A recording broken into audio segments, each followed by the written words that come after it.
November 4th, 1922, Valley of the Kings, Egypt. After 7 long years of digging, Howard Carter was about to give up. His sponsor, Lord Carnarvon, had told him, "One more season, Carter, then we stop."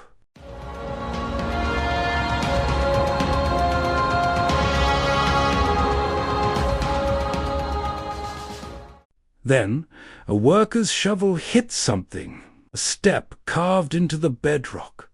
Then another, and another. 16 steps leading down to a sealed door.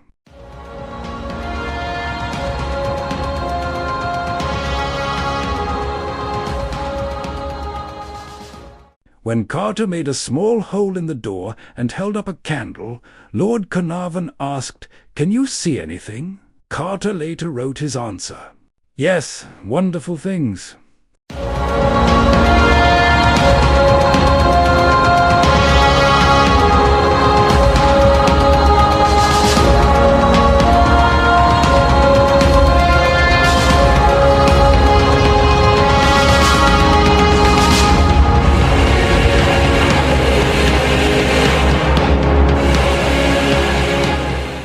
Welcome to MindGym. Today we're uncovering the full story of King Tutankhamun, not just the golden mask, not just the treasures, but the boy behind the legend, his short life, his mysterious death, and the discovery that made him the most famous pharaoh in history.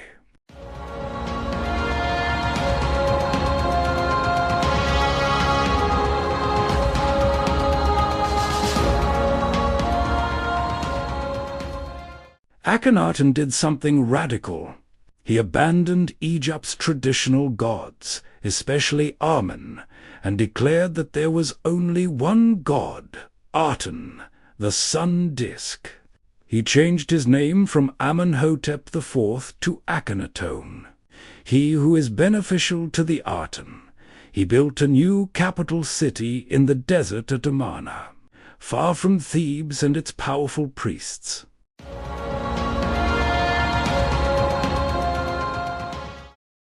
He ruled with his queen, the legendary Nefertiti. Together they had 6 daughters, but no son. The royal line was in danger.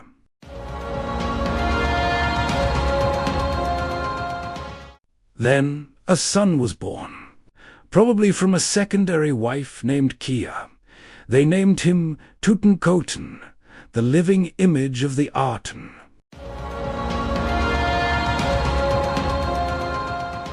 When Akhenaten died, Egypt fell into confusion. A mysterious figure named Smenkhare ruled briefly. Many believe this was actually Nefertiti ruling as pharaoh. Then the curtain fell, and when it rose again, the throne was occupied by a 9-year-old boy.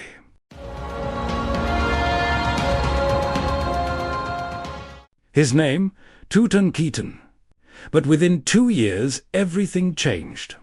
The boy king abandoned Amarna, returned to Thebes, reopened the temples of the old gods, and changed his name to the one we know today, Tutankhamun, the living image of Amun.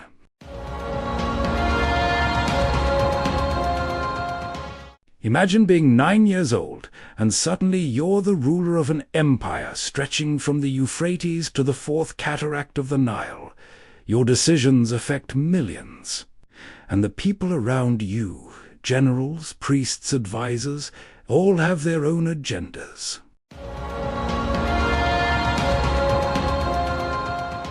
By his side was his queen, Akhenaten. She was his half-sister, daughter of Akhenaten and Nefertiti. They had grown up together, and by all evidence they truly loved each other.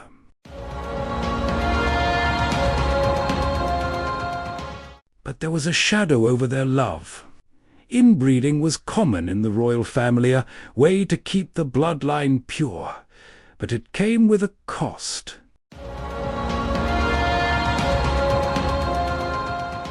Modern DNA studies and CT scans have revealed the truth about Tutankhamun's body. He was not the strong, athletic pharaoh shown in official art. He had a cleft palate, a pronounced overbite buck teeth, a curved spine scoliosis, and a deformed left foot that made him walk with a cane.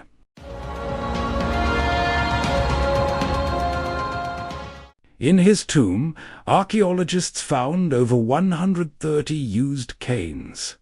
Some showed wear patterns, proving he actually walked with them. This was not propaganda.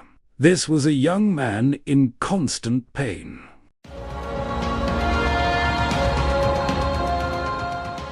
And yet he had an Akhenaten. In one image, she is shown handing him arrows. In another, they are together in intimate scenes. They were partners. They were children trying to rule an empire, holding on to each other.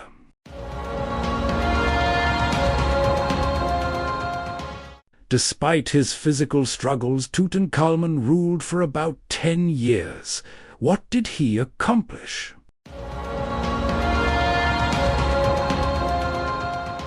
His most important act was restoring the old religion. He reopened temples, reinstated the priests of Amun, and reversed his father's radical changes. One inscription reads, "He drove away chaos from the two lands and restored order in place of disorder."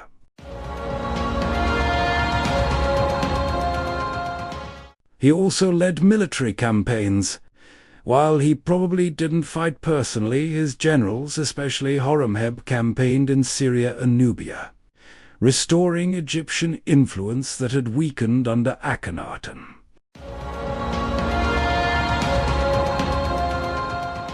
Foreign kings who had stopped writing to Egypt during Akhenaten's reign began sending gifts and letters again. Egypt was once again a power to be respected.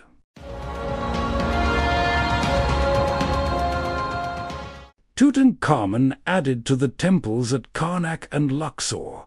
He completed decorations started by his predecessors. He was in many ways a traditional pharaoh trying to heal a divided land.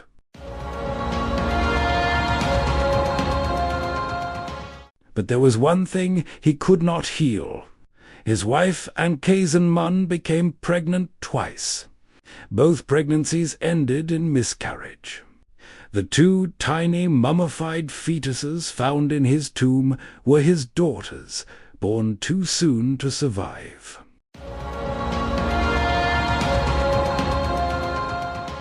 Imagine the grief. A young king, barely 18, in constant pain, with no heir to continue his line. And then, in the 10th year of his reign, something happened.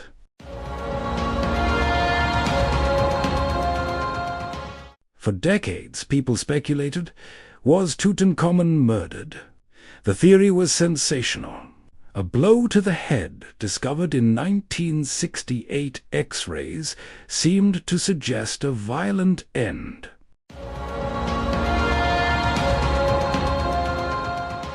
But in 2005, an international team of scientists, led by Dr. Zahi Hawass, performed a full CT scan on the mummy. They obtained over 1,900 digital cross-sectional images.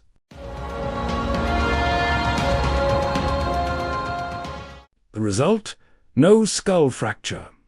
The hole in the back of his head was made during mummification, not before death.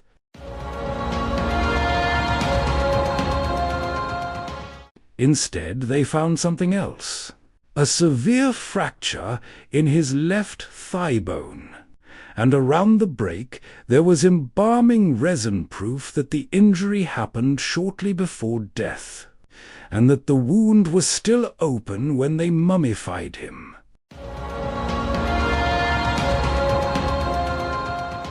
Lead radiologist Dr. Ashraf Salim explained, "The resin flowed through the wound and got into direct contact with the fracture and became solidified. We could not find any signs of healing of the bone.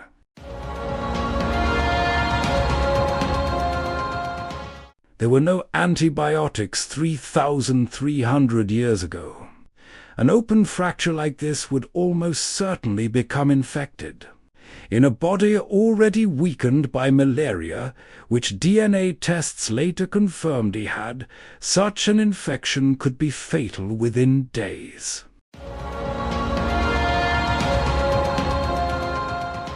How did it happen? The best guess: he fell from a chariot, perhaps hunting, perhaps in battle. We'll never know for sure. But the evidence points to a tragic accident, not murder.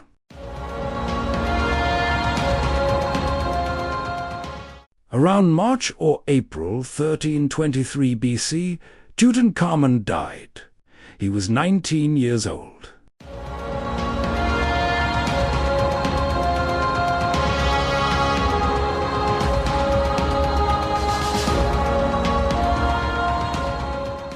The tomb he was buried in, KV62, is one of the smallest in the Valley of the Kings.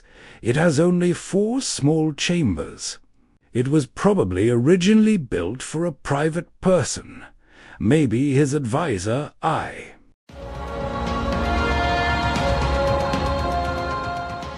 Look closely at the wall paintings. Some figures are hastily drawn, others show signs of being adapted.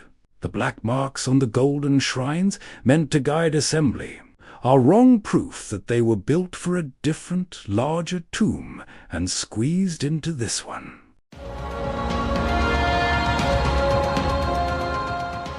But what the tomb lacked in size, it made up for in wealth.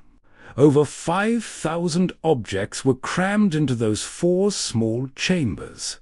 Chariots dismantled and stacked, beds folded, boxes piled on boxes. It was an ancient storage unit, packed to the ceiling with the most dazzling collection of artifacts ever found.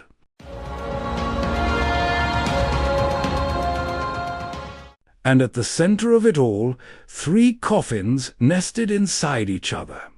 The innermost was made of solid gold 110 kilograms, or 242 pounds of pure gold. Inside that golden coffin lay the mummy of the boy king, covered in jewelry and amulets, his face covered by the iconic golden mask that would become the symbol of ancient Egypt itself.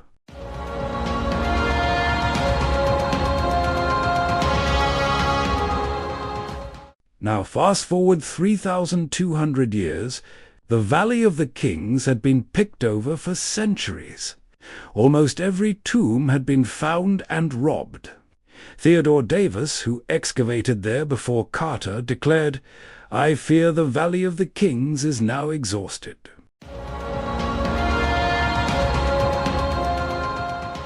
But Carter believed he had studied the evidence. A few objects bearing Tutankhamun's name had been found nearby. He was convinced the king's tomb was still hidden.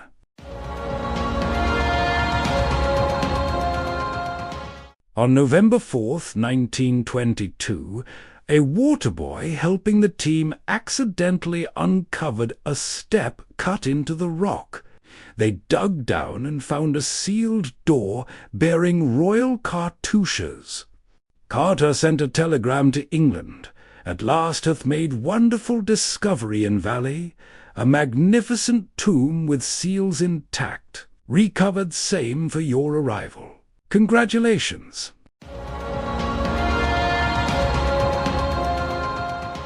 On November 26th, with Lord Carnarvon watching, Carter made a small hole in the second sealed door and held up a candle.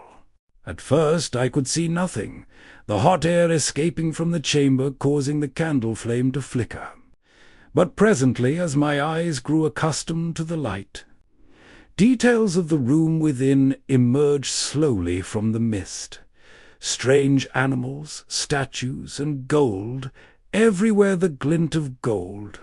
It was the most intact royal tomb ever found. After 3,200 years, Tutankhamun's secrets were finally revealed.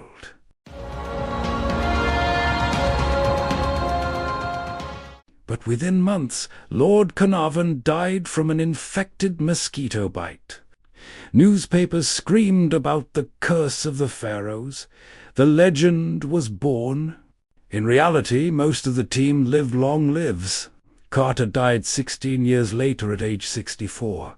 But the curse made for a good story, and it still sells tickets today.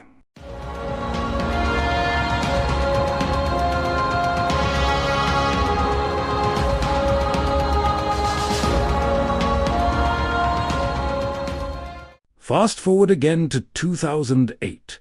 Dr. Zahi Hawass and an international team decided to answer the remaining questions using DNA technology. They analyzed Tutankhamun's DNA along with 10 other mummies suspected to be his relatives. The results, published in 2010, revealed the family tree at last.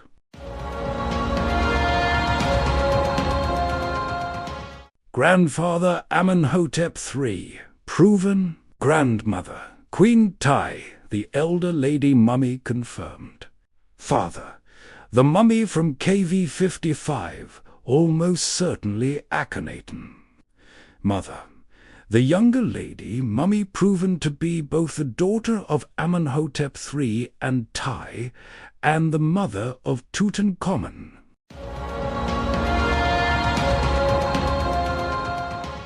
Yes, his parents were full brother and sister. Akhenaten married his own sister, and Tutankhamun was their child.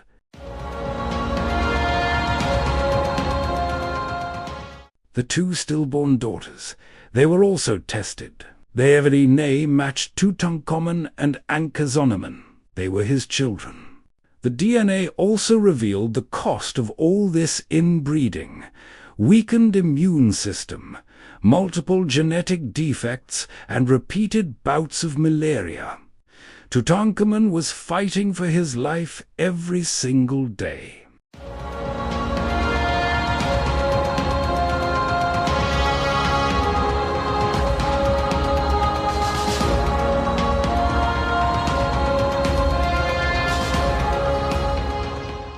So who was Tutankhamun really?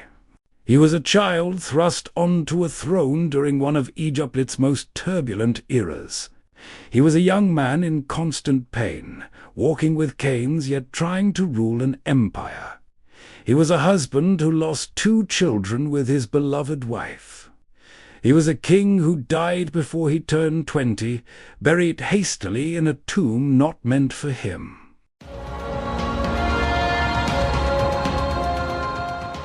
For 3,200 years his name was forgotten. Then, in 1922, he became the most famous pharaoh in history. But the fame wasn't about him, it was about his treasures.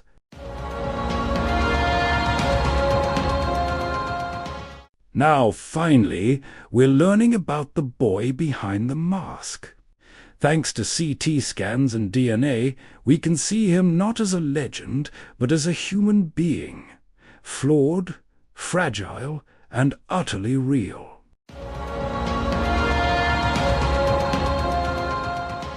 Three lessons from MindGym. First, legends are human. Behind every famous name is a real person, with struggles, pain, and love. Second, science reveals truth. Modern technology is giving us answers that scholars dreamed of for centuries. Third, life is fragile. A 19-year-old king, surrounded by unimaginable wealth, could not escape the simple fragility of the human body. Treasure can't buy health. Gold can't cure pain.